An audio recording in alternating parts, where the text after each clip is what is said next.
What was kind of like your first big success that you had? I signed with Hamstein in 95. So there's my 10 years, 85 to 95. Yep. Got a cut on Mark Wills on his first album, and I was so proud of it. I remember like rubbing my name in the parentheses just to make sure, like Jeff's like, what are you doing? I was like, I'm just making sure it's not coming off because it took so long to get it on there, you know? And he goes, it's not coming off. He said, but put that up because we have to go get the next one. And that's the reality of being a professional songwriter. Yeah.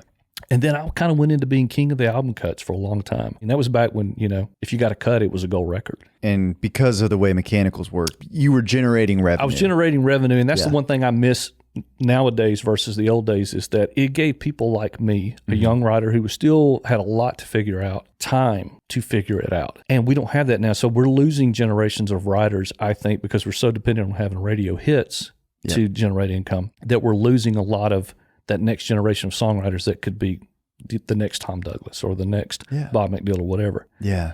And that went on for a little while, and we had a bunch more cuts, and I was on albums that sold 1 million, 2 million copies, you know. And I'm thinking, man, if I could just have a hit, you know, a hit, like a big one. Yeah. And I wrote a song called Tough that Craig Morgan recorded, and that was my first top 10. And about a year or so after that, I wrote a song called I Saw God Today with Rodney Clawson. Yeah. And Wade Kirby, and that went on just to be a massive hit on George Strait. When did I Saw God Today happen? That was 2008. Yeah.